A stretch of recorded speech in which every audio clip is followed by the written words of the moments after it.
Hello, welcome to our class. Today we will discuss about a famous comic play of the great dramatist William Shakespeare. The name of the play is Much Ado About Nothing. Much Ado About Nothing is about two pairs of lovers. One pair, Benedict and Beatrice. The other, Claudio and Hero. Benedict and Beatrice are always engaged in a very merry war. Both of them are very glib and they proclaim their scorn against love, marriage and even for each other. Whereas Claudio and Hero is a very sweet couple. They fall in love at first sight and they are almost practically speechless by their love for each other. The drama, Much Ado About Nothing, goes in this fashion. At Messina, a messenger brings the news that Don Pedro, a Spanish prince from Aragon, and his officers, Benedict and Claudio, have returned from a successful war. Leonato, who is the governor of Messina, welcomes the messenger and announces that Don Pedro and his men will stay with him for a month. Beatrice, who is Leonato's niece, asks about Benedict from the messenger with the sarcastic remarks about the ineptitude of Benedict as a soldier. However, Leonato covers it up saying that Benedict and Beatrice are always engaged in a merry war. So, Don Pedro with his men comes to stay with Leonato. Beatrice and Benedict, long-time adversaries, continue with their merry arguments and merry war. Whereas Claudio's love for Hero, who is the only daughter of Leonato, is rekindled upon seeing her. He announces to Benedict that he is going to court Hero.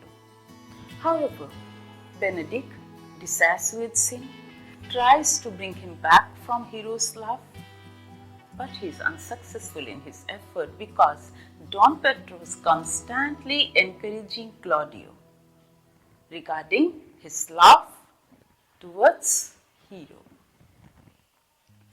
Benedict not only teases Claudio, but he also swears that he himself will never get married. Don Pedro laughs at him and says when he will get the right person, he will get married. Then a ball is arranged in celebration, and Don Pedro makes use of that occasion to woo Hero on behalf of Claudio. Enters the villain of the drama, Don John.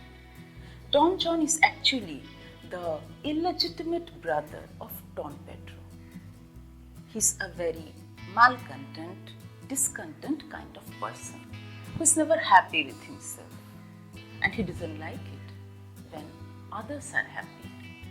So he decides to take this situation, he decides to use this situation and to take revenge upon his brother Don Pedro.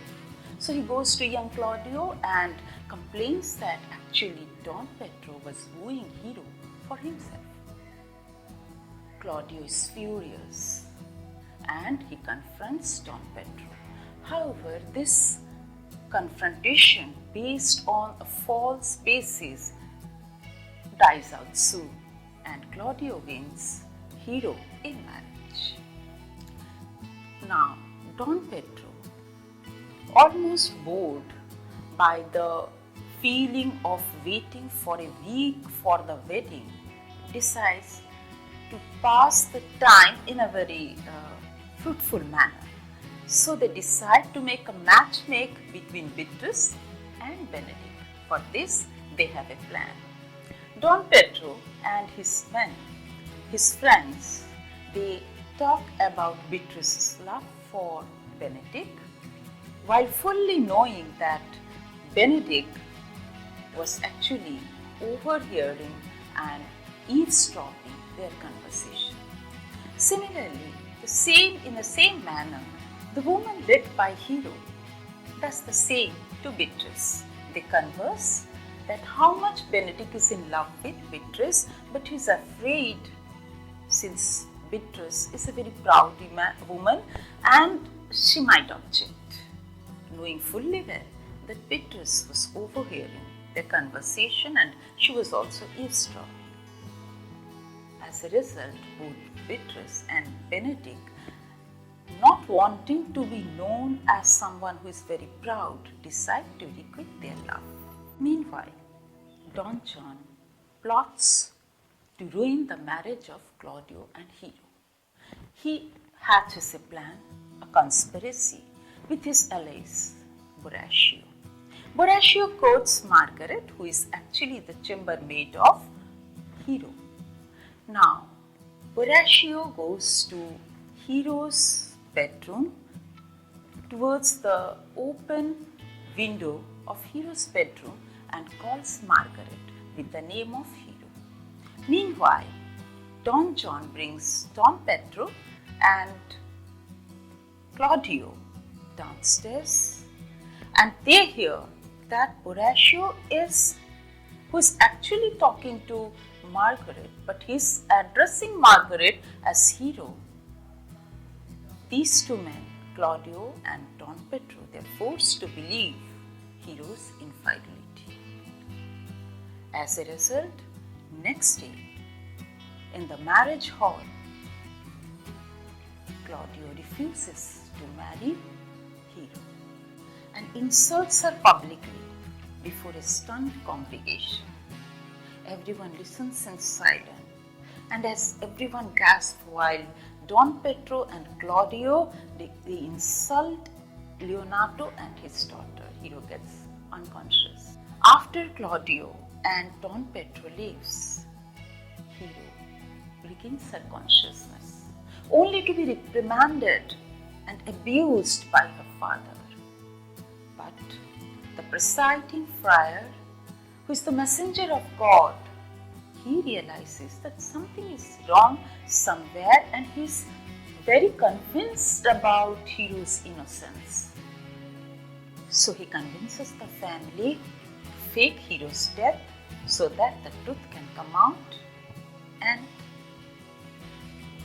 Claudio can remorse.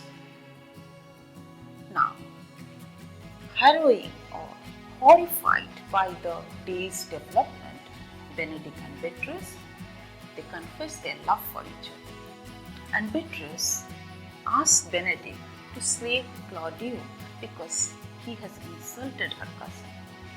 Claudio, however, was challenged also by Hero's uncle, Antonio, and his father, Leonardo. Even Benedict, prompted by Beatrice, challenges Claudio. Now, Leonardo, Antonio, Benedict, and the whole family of Hero, they all complain, they all charge Claudio and Don Pedro of Hero's death because the friar has told them, according to the plan, that it should be rumored that Hero is dead. Luckily, at the night, when Don John was conspiring and that fateful night when Hero was declared an infidel woman, the local watch has apprehended Borachio and his ally concrete. The local watch, though with their comic ineptness headed by Constable Dogberry, were a funny lot. That was a funny scene, but they managed to do their job. They arrest these two duo, Borachio and country, and a villain's confession is extracted from them. They then inform Leonardo about his daughter being innocent. Just after this, Don John flees, but soldiers are sent to arrest him. On the other hand, Claudio comes to know about the truth and sincerely and honestly repents. He not only agrees to marry a substitute of Hero, that is, any of her cousins, certainly not Beatrice, but also agrees to send a beautiful post for Hero's epitaph. Next, another marriage, another wedding of Claudio, this time with Hero's cousin. But when the dancers arrive and the cousin is unmasked, it seems that was Hero, to a much gratified and surprised Claudio, is in ninth heaven. And then, as the drama slowly ends with this happy ending, Beatrice and Benedict are also forced by their friend to declare their love for each other. So they declare their love for each other in front of the whole group present. Claudio is married to Hero just at that time when messenger arrives, announcing that Don Pedro's brother Don John was captured and arrested. But his punishment is postponed so that the newly found happiness of this young couple is not disturbed. So that was a comedy by Shakespeare. In the patriarchal society of the era when this drama was written, the men's loyalties were governed by conventional codes of honor and a sense of superiority to women. Assumptions that women are by nature prone to inconstancy are shown in the repeated jokes and partly explained by Claudio's readiness to behave or believe the slur against Hero. The theme here is infidelity. Several of the characters seems to have obsessed by the idea that a man has no way to know if his wife is faithful, and therefore women can take full advantage of that fact. Don John plays upon Claudio's pride and fear of coquetry, which leads to the disastrous first wedding scene. In Much Ado About Nothing, there are many examples of deception and self-deception.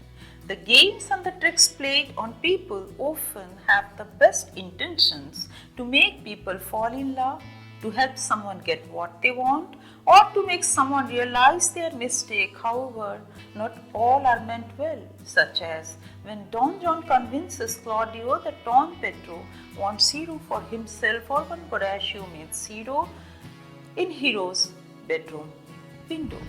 However, Shakespeare painted a picture of courtly romantic love at work in the story of Hero and Claudio in a proper setting of music, dancing, wounded vanity, pride, repentance, and finally marriage.